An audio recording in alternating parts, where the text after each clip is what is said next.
we had a couple of questions, which I'll just put to you all, and if you all want to kind of well, if whoever wants to go first, kind of feel free just to dive in. So one of the questions was about Robin's talk that mentioned kind of squidginess and kind of the haptic-y elements to this, potentially anyway. When do the panel think that senses other than sound and vision might be possible when actual attendance isn't a viable kind of solution, right? Like the situation right now, I guess. So who wants to? I guess Robin, I'll ask you that, because that's in honesty, I think we're a long way off controlled conditions.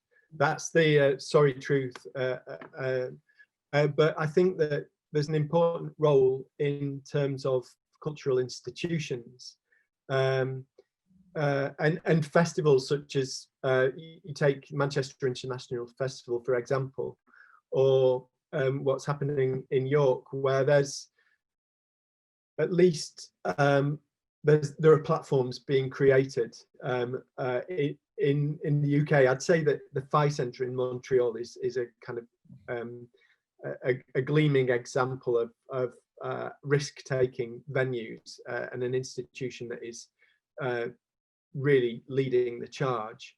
But in terms of access, of course, this is at this stage, I suppose, because of cost and the fact it's not in any way a kind of industrialized setup. It's very much more a boutique setup that that really it requires collaboration between makers, commissioners, and venues. I'm basing this from an artistic perspective, but the same goes for commercial organizations as well as areas such as museums. So, I mean, like to, I mean, it's all doable now. It's just expensive and clunky. So Facebook specifically, their lead scientist has basically said, we're going to attack everything, but we're going to go down in order of priority for those. You can do taste, but it involves putting an electric plate on the tongue, and it's not very good, and it stimulates the tongue and you can taste things. There's a few people that looked at smell, docking things on the front. The tricky thing is fabricated smells. Some are great and some are awful. I know, Robin, you've worked on some really beautiful smells for kind of your tree hugger stuff, which is perfect. It smells just like a pine tree, and it hits a whole bunch of emotional tones you just wouldn't get without it. And then the physicality of haptics is, the best ones is when you match one-to-one the void, or as Robin's squidgy stuff is, see something, you feel something. But then I want to reach out and grab something which is virtual. How do I make the hand feel it? There's a few glove technologies out there. There's a couple of ultrasonics. And there was one last week where basically as you would go to grab an object, it flicks a physical ball into your hand that you grab. And as you let go, it flops back down again. So you can pick apples and hold other bits and pieces. But it's way off. It's way off before any of that stuff comes here. But what you do get, vision and audio is pretty, and movement on the whole for head, it's pretty fucking immersive as it is. Sorry, excuse my French. It's really, really immersive as it is. I think just to very briefly, oh sorry Tom, you go ahead. No, far away, you go for it. Mine might be slightly digressing a little bit, but I think these sort of technologies also, they go through that. There's never a situation where everyone has access to the very best thing available, and I think that's something worth bearing in mind. The various sort of industries, when I look at some of the stuff in automotive, it looks terrible. It's absolutely atrocious. There's so much left to be desired, but that's the best that they've got because of the various sort of processes that they have to go through.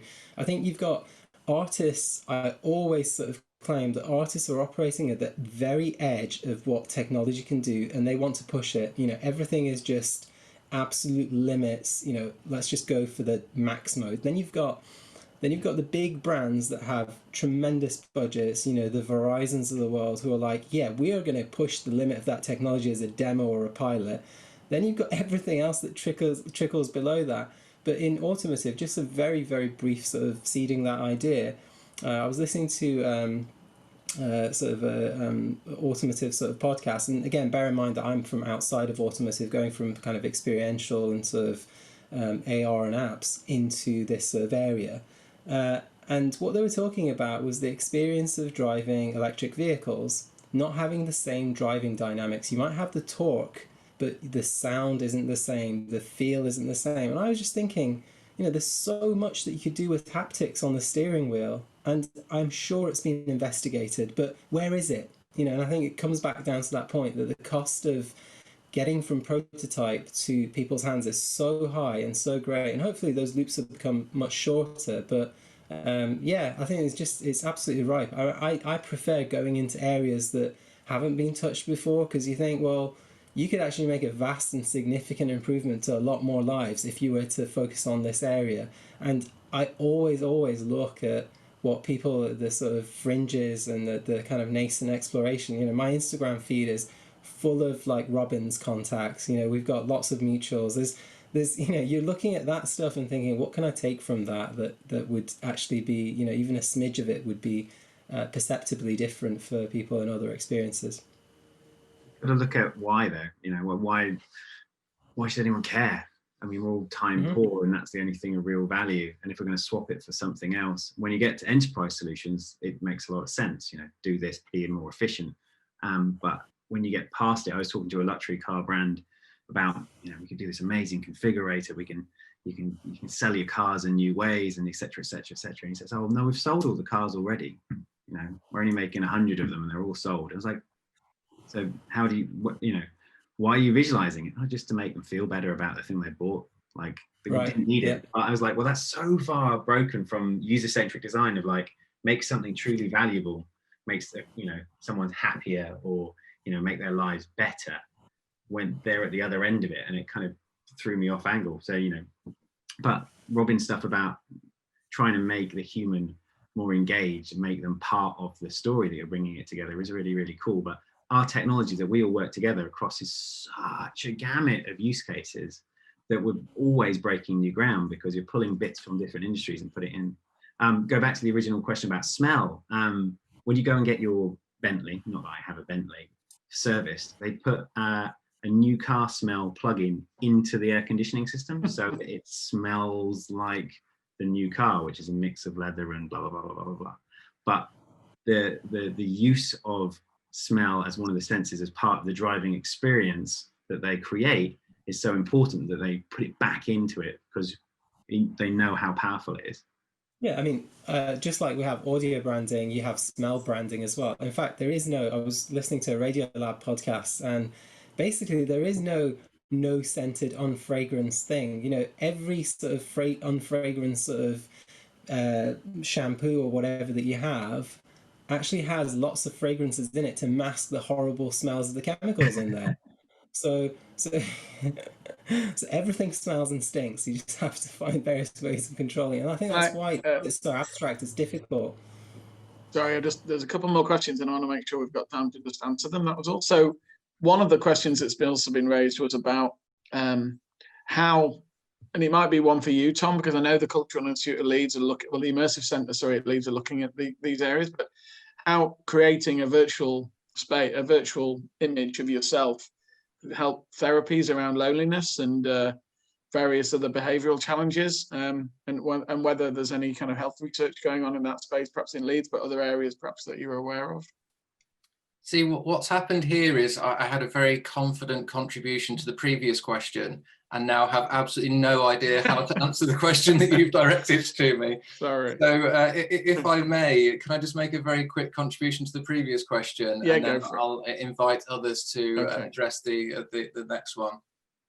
So yeah, I just completely agree that we're a long way off commercially available technologies that are going to directly engage other senses beyond sound and vision, and I think that's one of the key questions that we need to ask around immersive technologies right now, is what is missing from this other type of experience, and the impact that might have on people's understanding of the spaces that we represent through these technologies. But something else that I think is really important for us to consider is that there are always processes of artificial synesthesia taking place within immersive experiences. So I'd argue that if we can create sensory experiences in one particular modality that are vivid enough, they then start to engage our other senses. So just for instance, yes, it's incredibly difficult to engage the haptic sense through current technologies, but if the visual resolution of the experience becomes vivid enough, then it starts to engage the haptic sense through processes of artificial synesthesia.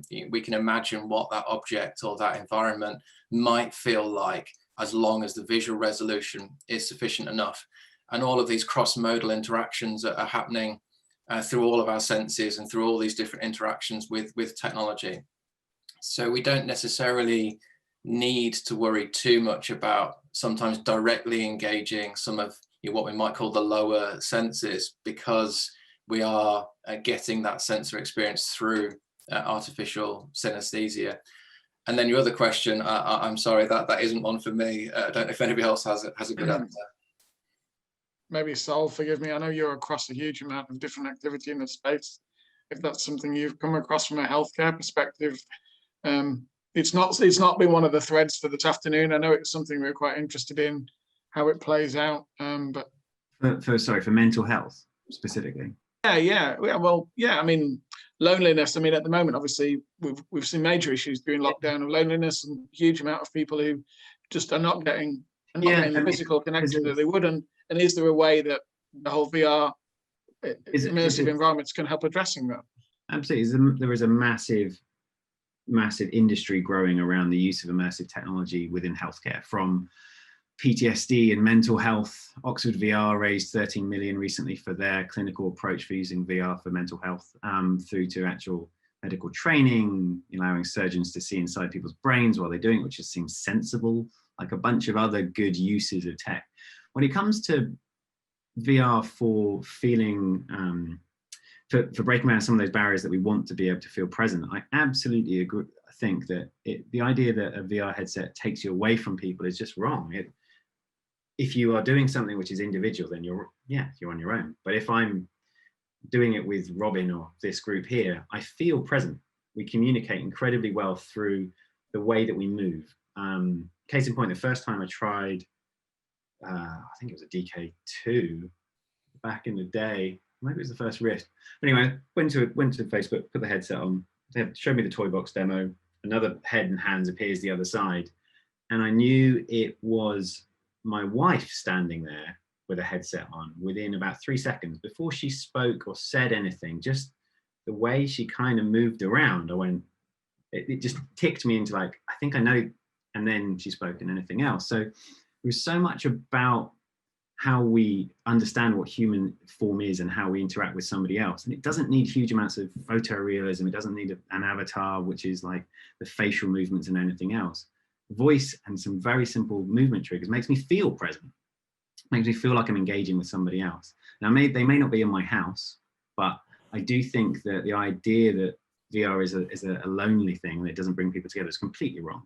I think it's going to just change how a mode is. And sadly, it's this group of people, our generation is already pretty locked into what we think humanity is and how we want it to be. And we look back at our childhood as rose-tinted glasses, but it's kind of not for us. It's for my kids who are like, I've got twins who are 2. The world that they're coming into and the way that they're going to interact with other children and what they want to do and how they live their lives, we're going to think is, not right. We want them to live differently. But every generation comes through, and our parents thought the way that we lived was wasting our time playing computer games or whatever. But it's just a generational thing. And I think that the next generation coming through, it's just part of how they operate. I think those are some really interesting and important points. I guess the only thing I would add to that is just maybe to avoid slipping into technological optimism, where we just think that these sorts of technologies are going to have the sort of effects, social, political, or otherwise, that we would hope them to have. Just one example would be, when social media first came out, everybody thought that this would be an amazing technology for connecting people and solving issues of loneliness and isolation, and also that it would be this great equalizer, that we would democratize the web. And of course, it did neither of those things. You know, social media should really be called anti-social media, because it actually has been demonstrated to create increased sense of loneliness and isolation from others. And all of the power relationships that exist in our offline world are 9 times out of 10 replicated in our online world. So yeah, we absolutely could talk about immersive environments as being something that could be used to address loneliness or isolation. But again, I think this is where really thoughtful research needs to take place, that we're not just assuming that that's what the technology will do. It might actually have the opposite effect in reality. I mean, the challenge there is that the understanding of what good, you know, someone asked me recently, is VR good for humanity? You know, and I said, well, you've got to define what good is. It depends on your context and your point of view and where you come from and what you want for the future of society. Some people think building a wall on your border is a good thing because it keeps the other people out. Other people think building a wall on your bad thing is awful because it keeps us out. It depends on what side of the fence you are and what you want from it. And I think the challenge that we all have is that the rapid adoption and the rapid change of how technology is used within our society is moving faster than society can adapt to understand, as you said a moment ago, the good ones or the bad ones, the ones that have impacts that we think are positive for the society that we live in, and those that are negative for the society we live in. It used to be a generation or 100 or 200 years for technology to get embedded and change society. Now it's 3 years, if that, maybe even a day. If something big comes out and new applications, suddenly everyone changes how they work and communicate.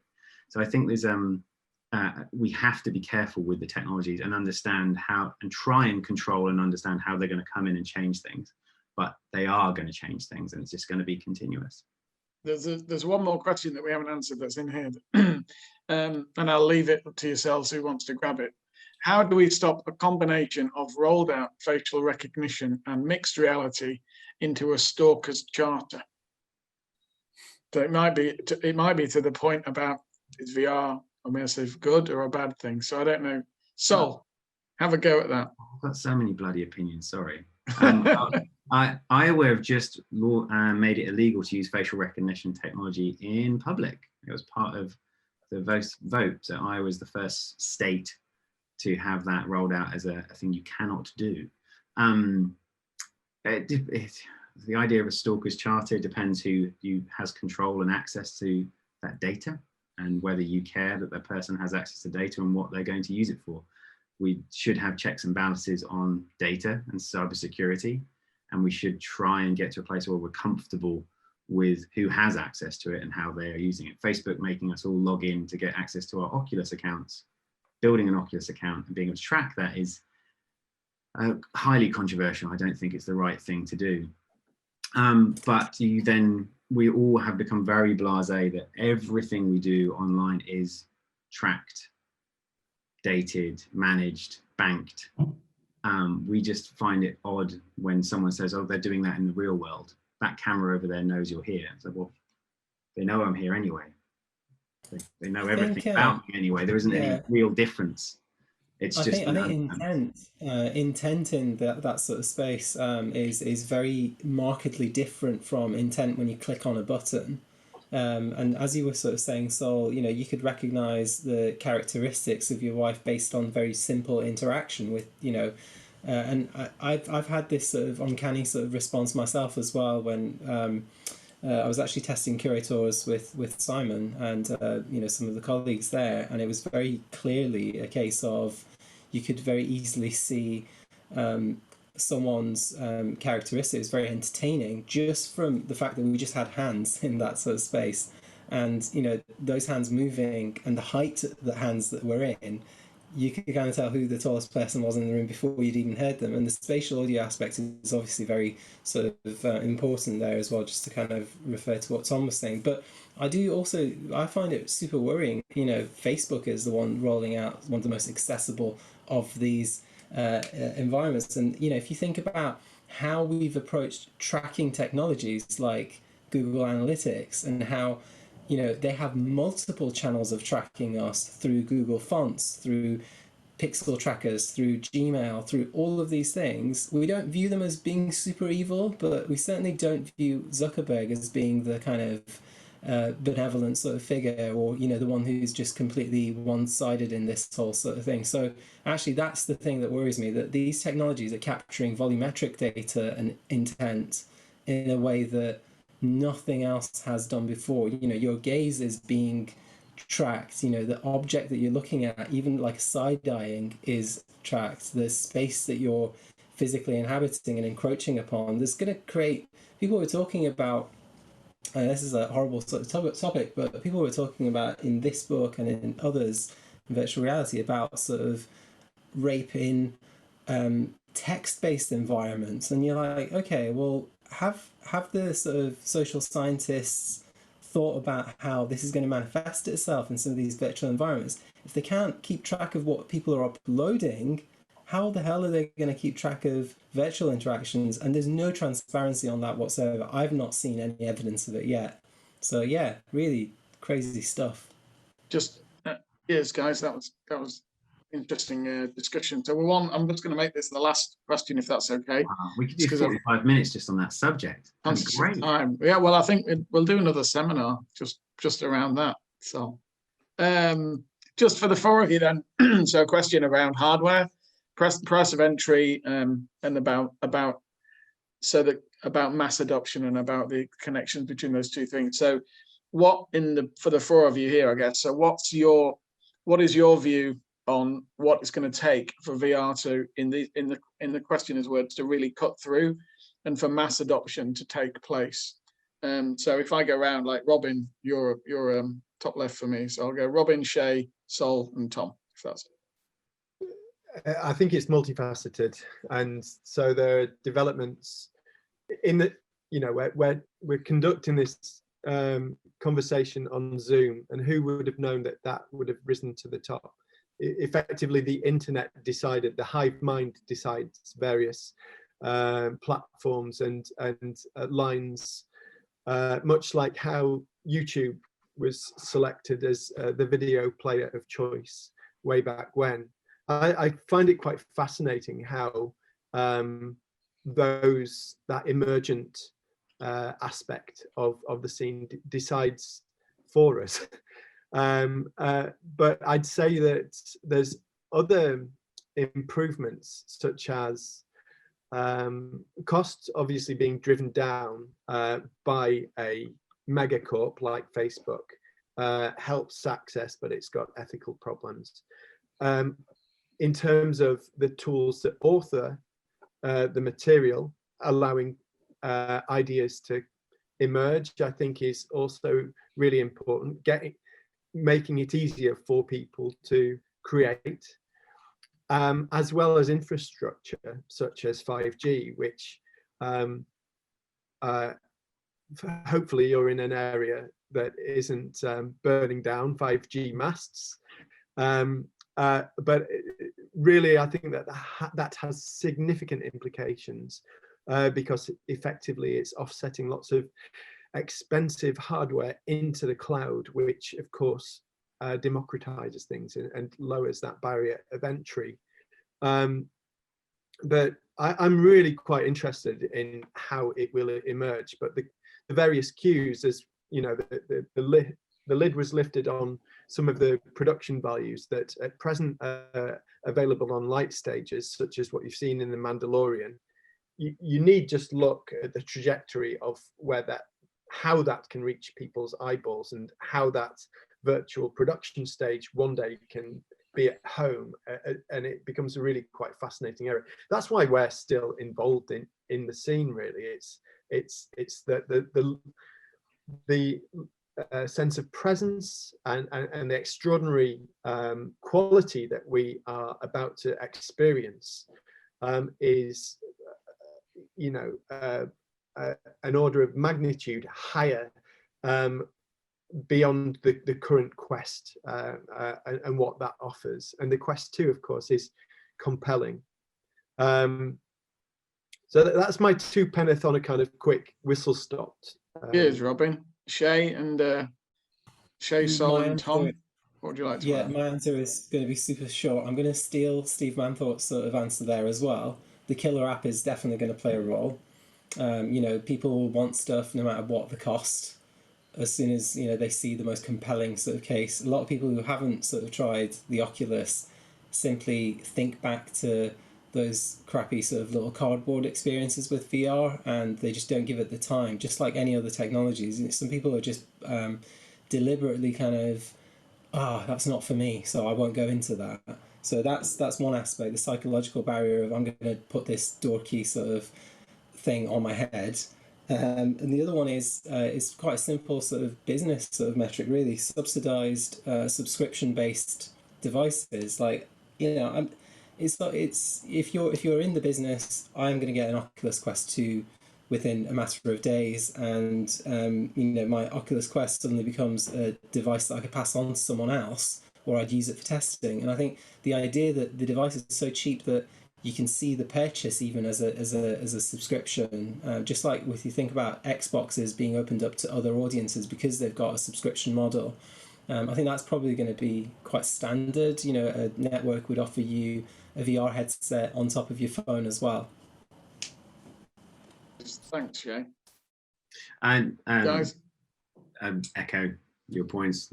Absolutely, they're there. I think that we have got to a point when the hardware is cheap enough. Just about 300 quid is just about the right size, and the content on it is good enough where you go, those are all pretty compelling things. I really enjoyed battling Darth Vader or whatever. And so those we're just at the tipping point or at the bottom of the mountain. But the killer app is the thing. If there is, I bought an Xbox to play Halo. That was it. That was worth the purchase of the hardware because I wanted that experience. And so depending on the killer apps and the use cases, so spatial IOs, meeting application in VR is pretty good. Long way to go, but pretty good. And I'm considering, shall I get the entire Studio Quest so we move all our meetings because we're now going to not be in a studio for another 6 months or however long. So is that a good enough cost per person, per price to do that? And everyone will get that sort of point for kind of business uses. And then at home, when it's the game or the thing that you want, if you're a Star Wars fan, £307 gets you fighting Darth Vader. Not bad. Maybe I'll pay that. Cool. And Tom, anything else to add? Yeah, so I do think that the price point of the new Oculus headsets is something very exciting, and I do think it's important, obviously, to try and have the technology accessible to larger communities. Just a couple of thoughts, maybe slightly contrary to that though. We mustn't forget about any other sorts of barriers that particular users might have to that technology beyond the price of it. Such as issues of disability. There are other reasons why people may not be able to engage with this technology beyond what it costs. And actually, for me, I think the most significant thing about the Quest and the Go beyond the price point is actually the sort of untetheredness of them. I think that's actually the most significant thing. And the thing that for me that always just immediately broke any sense of immersion in an environment was that cable tethering you to a device. And it's just so meaningful to have VR headsets now which are integrated as one device in which you can move around freely. The next big challenge with regards to that, though, for me, is actually the ability to move around freely. Okay, we're no longer tethered to a particular device, but you can't, of course, just start running in a particular dimension because you'll smash into your TV screen or something.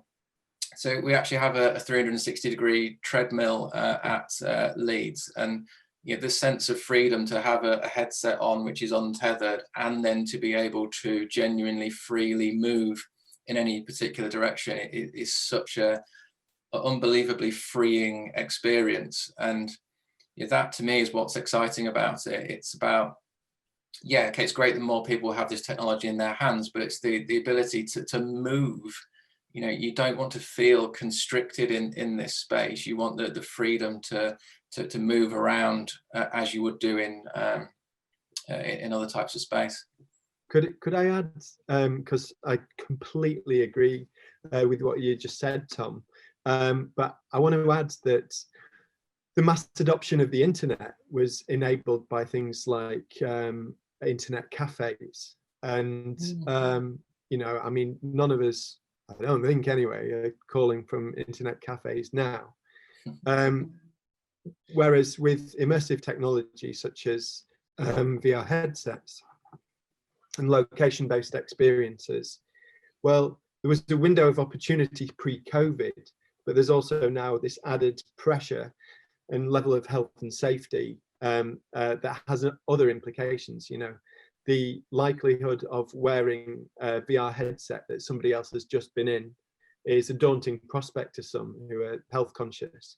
And this has got a kind of big repercussions on where the industry moves forwards. And, you know, is the question then everybody needs a personal device, like how we've all got mobile phones, or whether there is a set of practices put in place to make sure that there's a safe environment. But I think it has been a bit of a sucker punch in terms of our LBEs, and having to kind of, you know, move with that and deal with those pressures has been really quite fascinating.